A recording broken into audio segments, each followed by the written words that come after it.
Welcome back to the place where we don't just talk about love, we expose it. Its light, its shadows, and the quiet cracks no one dares to name. Today we step into a truth that many feel but few understand: the silent unraveling of boundaries inside the heart of a married woman. You may think betrayal happens in one reckless night, but it begins long before that, in the unanswered glances, in the emotional silence between two people once in love. This is not a story of villains. This is a story of human longing, of needs unmet, of identities lost in domestic routine, of dopamine disguised as connection, and of the soft steps that walk a woman away from her vows long before she ever crosses a visible line. But here's where philosophy enters. Not to judge, not to moralize, but to help you see clearly what drives her, what blinds him, and what might just save both. So sit back and breathe, because what you'll hear in the next few minutes might not just change the way you look at her, it might change the way you see yourself. Number 1. When she forgets, she's married. The quiet slide into temptation. You don't lose a marriage in one moment. You lose it in glances, in silences, in sentences that feel harmless. She doesn't wake up and decide to betray her vows.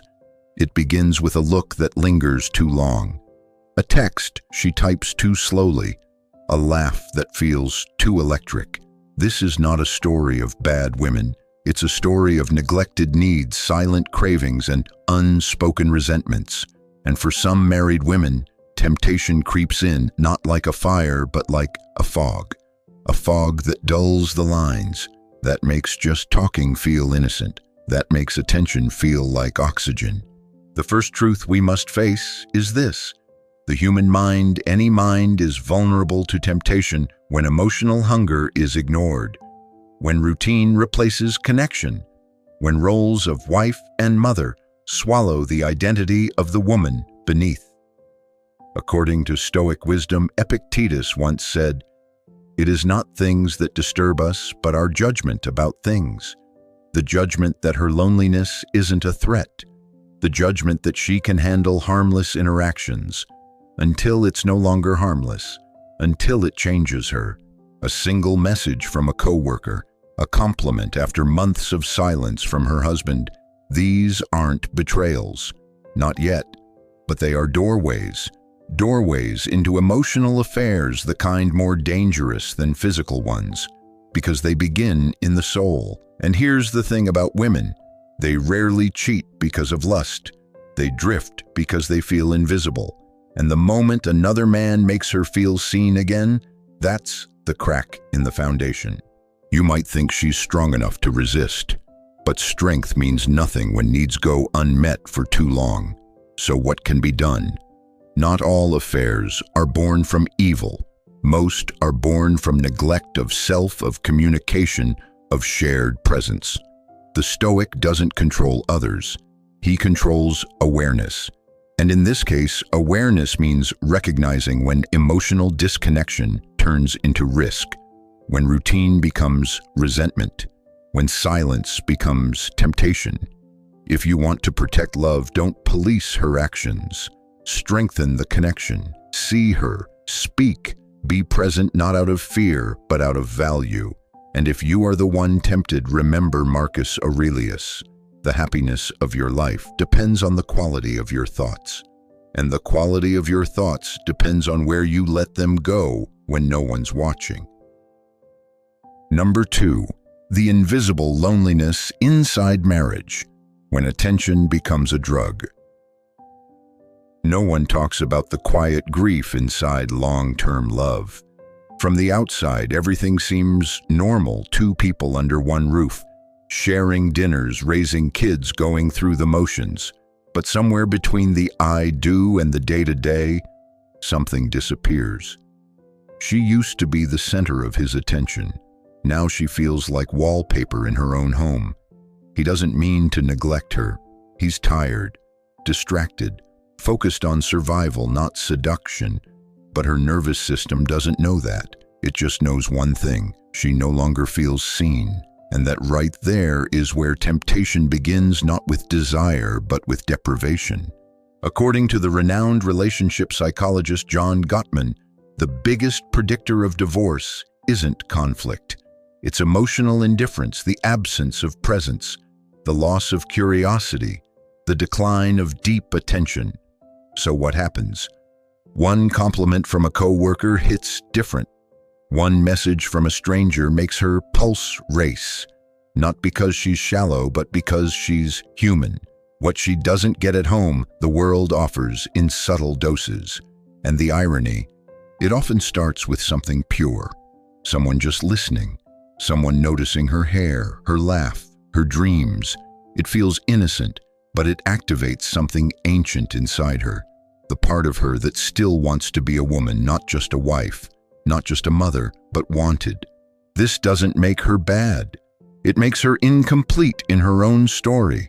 The Stoics would say, "Do not seek to have events happen as you wish, but wish them to happen as they do, and you will go well." But most people don't live with that level of acceptance. They live with longing, with needs unmet, with glances that feel like lifelines. So she justifies, "It's just talking. He's just a friend. My husband wouldn't understand me anyway." But every sentence like that is a brick in the bridge to betrayal. That's the cost of emotional vacancy. A woman starts seeking what she once had but lost, and she doesn't always know she's crossing a line until it's too late to turn back. Here's the warning: a marriage doesn't end when someone cheats. It begins to end the moment someone feels emotionally alone. So how do you respond? Not with paranoia, not with control, but with presence. With the courage to look her in the eyes, to ask, "Do you still feel desired?" and the strength to truly listen without defense. Because temptation doesn't start in the bedroom. It starts in the void between two people pretending everything's okay. Number 3, losing herself.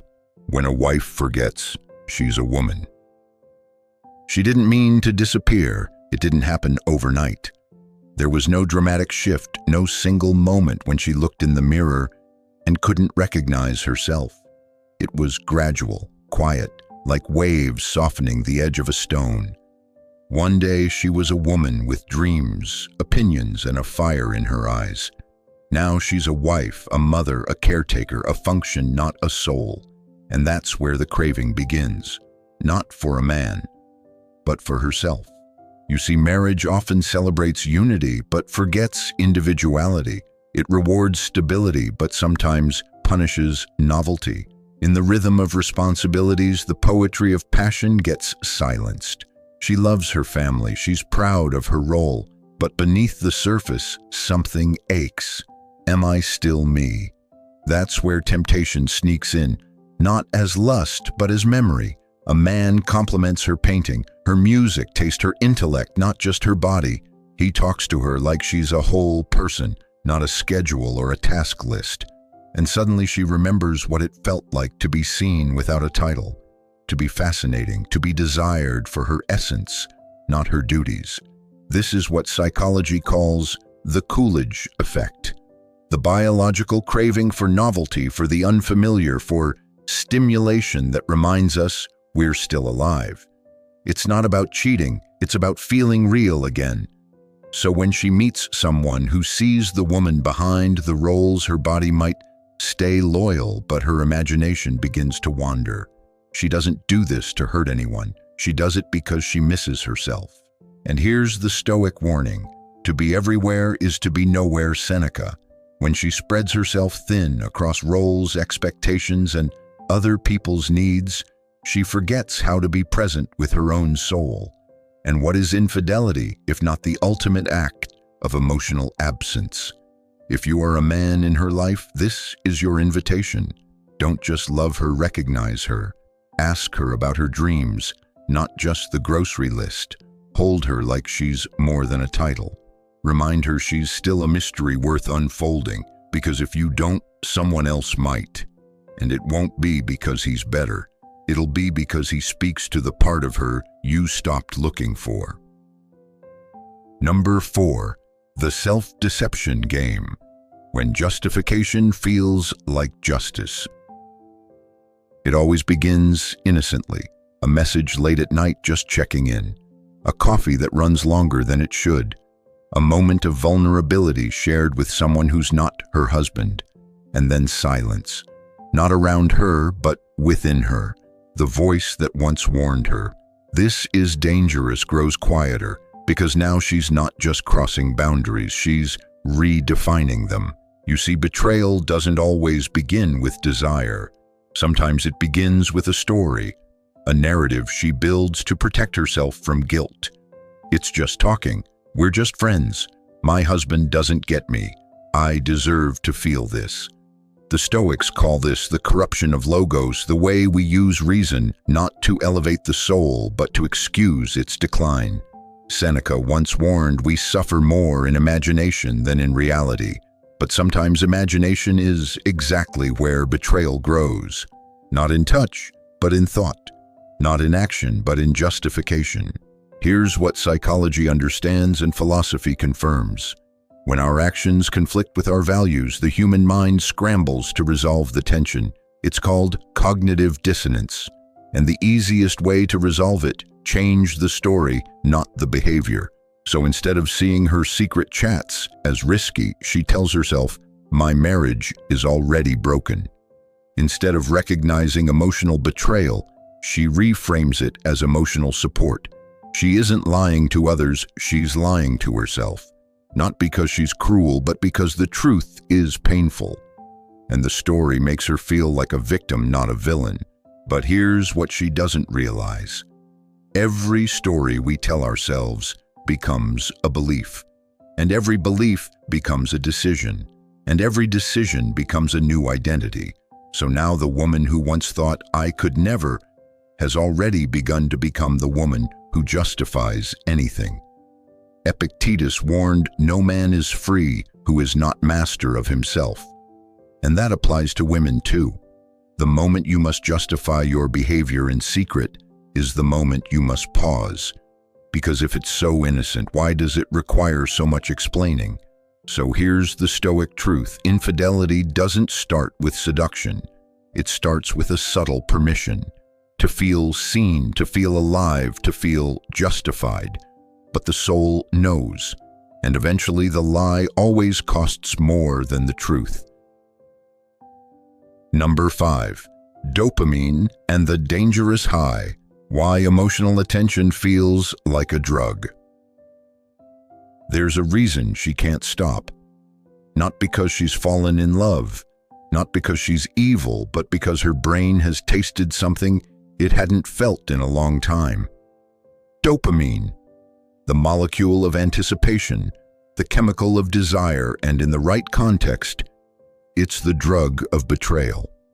Modern neuroscience has shown something Stoic philosophers intuited centuries ago.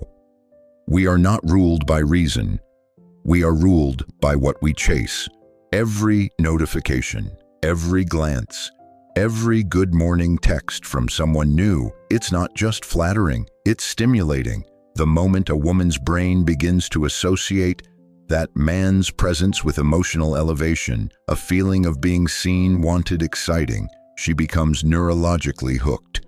And here's what most don't understand. She's not addicted to him. She's addicted to herself, the version of herself that he reflects. A woman who feels alive again, beautiful again, desired again. In her marriage, that reflection may have faded. Bills, children, deadlines, routine. She becomes a function, the wife, the mother, the multitasker. But in those tiny messages, she becomes the muse.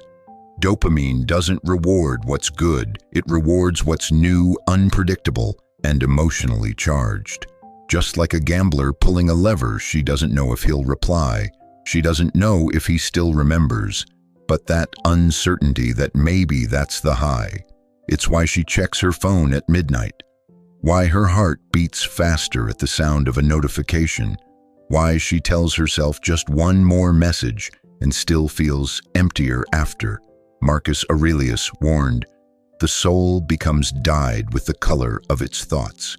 When those thoughts are soaked in anticipation, escape, fantasy, her soul becomes a canvas of craving, not because she's weak, but because she hasn't paused long enough to see the illusion, that she's chasing a feeling, not a future, that her marriage may feel dull, not because it's dead, but because it's safe, that the excitement of novelty will fade the moment it becomes real. So what's the Stoic way? Awareness, not guilt, not repression, but clarity. A true Stoic doesn't run from temptation. He recognizes it, names it, and chooses something deeper than a dopamine spike, virtue, because that high it never lasts. But the shame of breaking something sacred often does. Number 6, the silent pressure, how society shapes her need to escape. She didn't plan to drift. She wasn't looking for danger. But somewhere between laundry loads, school meetings, and making dinner while answering emails, she stopped being her. She became someone's role, the wife, the mother, the provider, the caretaker. And that's when she started to vanish. This isn't just personal, it's cultural. Society praises women for self-sacrifice, for multitasking, for being everything to everyone. But in that applause, it forgets the woman behind the role. And so in the silence of midnight thoughts, she starts to ask, where did I go? She remembers the girl who painted, who dreamed, who flirted with strangers just to feel the thrill of being alive. And now she doesn't want a new man. She wants permission to feel like herself again. That's why a single compliment from someone else hits so deep. Not because it's seductive, but because it says, I see you. Not as a mother, not as a wife, as you. And in that moment, a crack forms. From a Stoic perspective, this isn't a moral failure. It's a warning sign, a signal that identity has been outsourced to expectation. Epictetus wrote, "Know first who you are, and then adorn yourself accordingly." But how can she know who she is when everything around her rewards her for being what others need? She wasn't unfaithful, she was unseen. That's why the escape feels so tempting. It's not about lust, it's about liberation. In truth, the craving isn't for another man, it's for the return of herself. But here lies the Stoic solution. Not in fleeing the relationship, not in secret messages, but in rebuilding identity within the truth.